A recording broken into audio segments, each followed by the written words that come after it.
Assalamualaikum warahmatullahi wabarakatuh. Selamat pagi teman-teman trader semuanya dimanapun saat ini Anda berada, yang pagi ini sudah siap di depan layar, yang pagi ini sedang monitor chart pergerakan khususnya di XAU USD. Pagi ini kita akan mencoba sedikit mereview satu hari kemarin, kemudian kita nanti juga akan mencoba untuk menentukan di mana bisa berpotensi untuk pergerakan entry kita.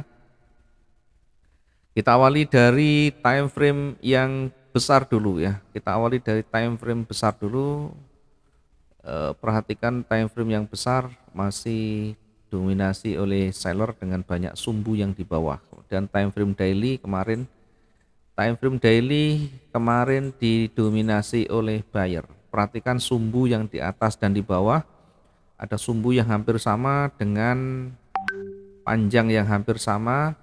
Kemudian kalau kita rasiokan dengan bodinya, dengan badannya, masih tetap dominan oleh buyer. Sehingga dari sini sebenarnya kita sudah minimal ada petunjuk awal bahwa bisa jadi untuk satu hari ini masih akan terus bergerak naik ya, masih akan terus bergerak naik sampai di mana kira-kira yang terdekat sampai di level sebelah kirinya. Ada sumbu yang berbenturan, ada sumbu yang sambung, dua sumbu yang sambung ini bisa jadi akan mendekati di sana. Namun demikian, karena ringnya juga cukup besar, berpotensi juga jauh lebih tinggi di atasnya. Apalagi ada news yang cukup berdampak besar tadi nanti malam jam 19.30 juga. Jangan lupa selalu memperhatikan kerapatan ya, atau range ya yang pernah dicapai sebelumnya. Yang kemarin panjangnya kira-kira yang lusa ya 3.000-an, maka yang kemarin kira-kira mendekati 3.000. Ternyata tidak sampai ya, ada pengurangan. Ada pengurangan tetapi ada perubahan warna di sana, ada perubahan warna di situ. Apakah nanti bergerak naik lagi atau turun lagi, kita uji dulu di level psikologinya di sana ya. Jadi kalau kita gambarkan nanti bisa seperti ini ya, naik turun, naik lagi, ada koreksi kecil, kemudian turun kembali, kemudian ada koreksi kecil kembali. Nah, nanti kita uji di situ apakah nanti lewat atau tidak. Kalau di situ berat, maka akan kembali pullback, akan kembali turun lagi. Ya, tetapi dari petunjuk yang di bawah ini masih akan bergerak naik dulu mendekati levelnya. Ini namanya retest, mencoba untuk retest mendekati levelnya. Fokus kita kemana? Fokus kita sementara ke buy dulu sampai mendekati levelnya, baru setelah itu nanti ada petunjuk apa enggak di sana, baru kita ikut ke sell ketika sudah mulai menukik kembali. Ini adalah di time frame di satu ya. Kita lihat di time frame H4. Ya, kita time frame H4 apakah mendukung, mensupport di time frame yang besar. Nah, di time frame H4 masih seperti halnya di time frame D1, struktur buyer sudah terbentuk di sana, garisnya sudah membentuk garis naik, tinggal menunggu wilayah-wilayah penting nanti dilewati apa tidak. Baru setelah itu kita nanti tentukan titik entry kita dengan time frame lebih kecil, karena kita fokus ke day trading, fokus satu hari untuk trading kita harian ya. Trading dengan menggunakan waktu beberapa jam hingga satu hari ya, tidak sampai berhari-hari apalagi berminggu-minggu, karena kita perhitungkan adalah ketahanan, kita perhitungkan adalah dana yang ada pada kita, termasuk lot yang kita gunakan, termasuk target yang kita ingin capai. Biasakan di kondisi jam berapapun, di kondisi market seperti apapun, tidak usah berkecil hati. Kalau mungkin teman-teman ada yang bisa monitor di siang hari, ada yang bisa monitor pagi hari, bahkan hanya bisa monitor di malam hari, tidak usah berkecil hati karena peluang itu selalu ada, dengan catatan tentu kehati-hatian harus kita terapkan di dalam kita menentukan titik entry kita. Perhatikan strukturnya, perhatikan arah kecenderungannya, lihat sebelah kiri adakah di situ level yang membatasi, adakah di situ benturan kuat, dan perhatikan juga pergerakan hariannya, ya. Kemampuan hariannya sudah tercapai atau belum. Saya coba untuk tarik dulu yang range harian dulu ya. Untuk satu hari kemarin kira-kira di kisaran ini ya. Oke, saya coba untuk ini siapkan dulu untuk range hariannya. Kemudian kita coba untuk melihat eh, level-levelnya. Di sebelah kiri ada sumbu yang cukup panjang di sana. Perhatikan ini ada level terdekatnya, menjadi perhatian kita ketika di area di situ banyak sumbu berada di area situ memantul kembali. Ya, nanti ketika dia sudah terbentuk merah-merah-merah lagi, hati-hati berada di level yang tidak bisa ditembus, bisa kembali turun lagi. Yang pasti di area ini ada level yang cukup eh, membahayakan, karena kalau kita tarik garis ke kiri ini akan tembus dengan level sebelah kirinya, bahkan akan nembus dari sebelah kirinya. Maka ini adalah wilayah penting yang harus kita waspadai. Lebih baik kita menunggu breakout-nya. Kalau kita mau entry buy, tunggu hingga breakout di sana. Oke, kita taruh warna yang lebih nyala ya. Di situ ada level yang cukup berbahaya, kita naikkan lagi. Ya, kenapa terlalu jauh dari runningnya ya? Akan lebih baik karena ini menghindari area-area yang cukup berisiko memantul. Kemudian jarak dengan eh, level berikutnya berapa ini? 200 sekian, terlalu kecil juga. Ya, sangat kecil dengan level di atasnya sehingga ini cukup berisiko kita mengambil posisi buy di sana. Meskipun kecenderungannya ke atas, kalau kita tarik garis ini kecenderungannya ke atas, ya, tetapi posisi untuk kita entry harus betul-betul hati-hati. Perhatikan level-level yang ada. Kalau kita turunkan, kita menggunakan level terdekatnya, kita naikkan sedikit. Kemudian targetnya di situ di atas kira-kira ada enggak ya? Kalau nanti ada, ambil saja. 400 boleh. Kalau 400 masih bisa. Sehingga kita ambil di situ buy stopnya di 1860.39, 1860.39. Ini saya perkecil dulu tulisannya biar enggak terlalu gede ya. Buy stop di 1860.39. Sementara di sisi bawah karena pergerakan menuju ke atas minimal untuk kehati-hatian kita lihat sumbu-sumbunya. Di sebelah kiri juga ada sumbunya. Ini sebelah kiri juga beresiko, di sini ada level, ada sumbunya. Nah, berbenturan. Oke, kita coba untuk melihat dulu ya, nanti kemampuan pergerakannya sejauh mana. Karena kalau kita ambil posisi sell yang cukup dekat di sini, ini cukup beresiko sekali. Ada banyak level di sana, di bawahnya juga ada lagi. Kita cari yang cukup aman untuk kita entry posisi kita.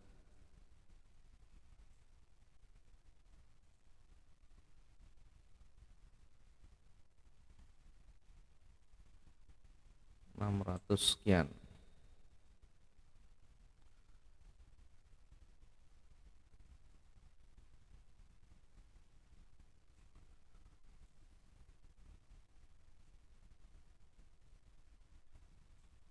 Oke, kita taruh di ini sell stopnya Yang penting tidak terlalu berdekatan dengan levelnya. Sell stop di 1851,52,91. Ya, kita ambil peluang-peluang kecil dulu. Targetnya di mana nanti sebenarnya target terdekatnya berada di sumbu di sini ya, karena terlalu dekat. Kita lihat nanti dia tekanannya kuat apa enggak. Kalau tekanan ke bawah tidak kuat, maka segera exit karena berada di wilayah ini berpeluang nanti memantul. Ya, ketika dia lebih kuat tekanannya, kita bisa ambil di levelnya ini ya, kita bisa ambil targetnya di levelnya di sini. Ini banyak level di situ, banyak sumbu, banyak level yang disentuh di situ. Dia akan berusaha mendekati level di bawahnya ya, 500 sekian, lebih dari cukup. Target kita kasih warna lain, kasih warna merah. Target kita kasih warna merah. Nah, di mana resikonya? Selalu kalau tanya mesti di mana SL-nya. Sudah menjadi bagian yang tidak terpisahkan ketika kita entry. Nomor satu yang harus kita pertimbangkan, harus kita perhatikan adalah resiko. Di mana resikonya? Resiko kita bisa gunakan risk dan reward rasionya hampir sama atau mendekati sama. Kalau misalkan targetnya di sini, maka untuk resikonya turunkan sedikit, taruh di bawahnya. Atau di sini kalau ada level, taruh atau garis levelnya nanti untuk batasan resikonya. Kalau kita suka dengan seperti itu, atau buat risk dan rewardnya sama karena kita menggunakan trading harian, jangan sampai tersentuh. Usahakan jangan terlalu dekat untuk titik batasannya ya. Contoh ini adalah targetnya, kita batasan bisa taruh di bawahnya atau diturunkan sedikit kemudian tarik di atasnya. Di situ nanti kita garis horizontal, maka itulah tempat untuk resiko kita atau sesuai dengan yang menjadi sistem trading kita seperti apa. Apakah 300, apakah 500 pip, 700 pip, atau bahkan sampai 1000 pip. Sebenarnya masing-masing nanti punya kebijakan untuk menentukan. Nah, bagi teman-teman yang baru, tentu rabaan belum ada. Kalau rabaan belum ada, boleh dengan tadi menggaris, kemudian dibuat sama juga boleh. Kenapa tidak menggunakan risk dan reward rasio 1:2, 1:3? Diingat kita ini trading harian, waktu kita tidak terlalu panjang. Ya, kita ada batasan waktu yang cukup dekat sehingga kalau kita menggunakan risk dan reward rasio terlalu tinggi, nanti yang terjadi reward kita tidak tercapai, risknya kena terus, gitu ya. Beda dengan mereka-mereka yang tradingnya bisa dibiarkan berhari-hari, bahkan berminggu-minggu, berbulan-bulan. Ya, dia bisa menggunakan risk dan reward rasio 1:3 bahkan. Ya, dengan teknik yang digunakan untuk diterapkan di day trading tentu sangat berbeda. Intinya begini, risk dan reward rasio itu intinya ketika kita entry profitnya $50, maka usahakan rugi kita di bawah itu. Kalau kita mengalami rugi di bawah itu. Atau misalkan satu profit kita 400 pip, maka usahakan ketika nanti kita entry dan salah, close kita di bawah 400. Sehingga endingnya nanti potensi yang ada atau dari hasilnya plus minus itu masih lebih besar tingkat profit kita daripada risikonya. Itu yang paling penting dalam menentukan risk dan reward rasio. Oke, selanjutnya kita lihat di sisi atas dulu ya. Kita kembali ke sisi atas. Nah, di sisi atas tadi ada level yang cukup besar di sana. Nah, kita bisa ambil posisi buy kembali di atas level ya. Kita bisa ambil posisi buy kembali di atas level ya, karena ini juga berbenturan. Kita ambil yang lebih di atas karena berisiko juga ini.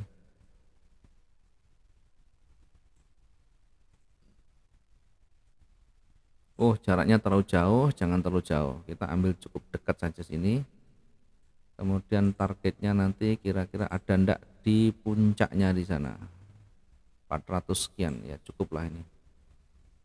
Kita turunkan sedikit. Oke, di sana kita bisa tentukan buy stop kita lagi. Kenapa ndak satu saja? Ini untuk sampai di atas. Ya, boleh-boleh saja, tetapi kalau kita terus kita menggunakan target yang jauh lebih besar, lebih tinggi, tentu peluangnya kecil tadi untuk segera tersentuh.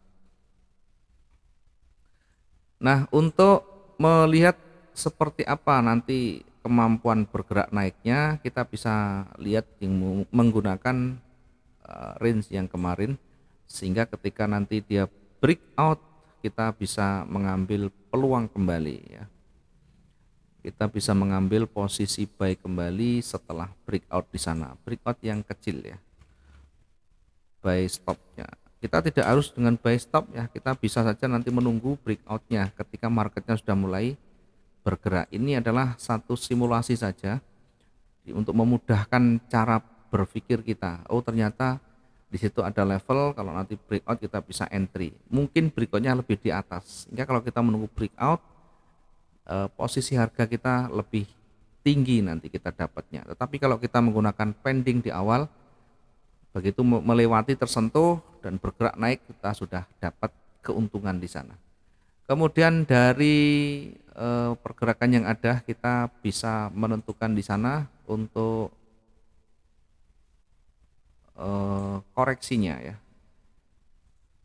Targetnya di buy ini sekitar 1873 ya. Di posisi atas itu kita bisa ambil koreksinya. Kita lihat lagi di sebelah atas, ini ada level sekalian, bisa menjadi target sekaligus kita bisa memanfaatkan peluang koreksi. Limit di 1874 sell titik 76.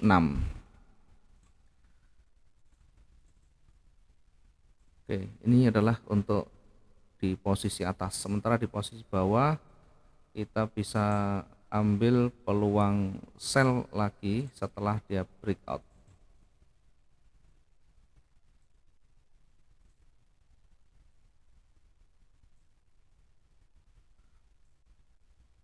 Setelah breakout kita bisa mengambil kembali sell stop di 1844.80 dengan target nanti bisa di level di bawahnya ya. Kita di sini lihat ada penolakan-penolakan. Kita ukur apakah cukup untuk target kita 600 sekian, cukup, lebih dari cukup. Di sebelah kiri ada sumbu yang panjang, kita tidak menggunakan sumbunya dulu, kita menggunakan banyak sentuhannya, 1, 2, 3 ya, banyak, ada 3 sentuhan di sana. Kemudian kita ukur ketika dia mulai bergerak turun kira-kira sampai di mana. Nah, ternyata bisa mendekati levelnya di situ ya, bisa mendekati levelnya. Maka di sisi bawah kita naikkan sedikit ke atas ya untuk menentukan limitnya. Kita bisa tentukan di sana untuk buy limit di 1833.12. Ini kita bisa tentukan untuk antisipasi dan memanfaatkan, bahkan di area di sini nanti bisa menjadi petunjuk awal atau bisa menjadi arah yang mulai berbaliknya ya. Tergantung nanti bagaimana sinyal yang muncul ya, tergantung bagaimana nanti candle-candle terakhir itu terbentuk. Adakah di situ mulai petunjuk reversal atau bahkan hanya zigzag atau bahkan hanya stabil di situ. Karena kalau stabil ya di situ berarti titik jenuhnya untuk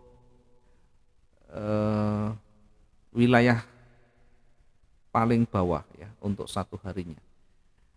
Sambil kita ikuti nanti perkembangannya, dipastikan ya 7:30 ada news, sehingga kalau kita punya pending order yang cukup panjang banyak, maka pastikan semuanya clear dulu untuk mengantisipasi pergerakan market yang ekstrim dan membahayakan. Kita masuk nanti di menit-menit terakhir saja ketika jelang news dirilis jam 19.30, sehingga kita mempermudah kita mengenali dan memanfaatkan, dan kita menghindari pergerakan flash yang cukup panjang. Mudah-mudahan bermanfaat yang kita sampaikan, khususnya bagi teman-teman yang belum bisa meraba, belum mampu untuk membuat garis-garisnya, menentukan titik entry-nya. Terima kasih, selamat pagi dan assalamualaikum warahmatullahi wabarakatuh. Salam profit dua arah.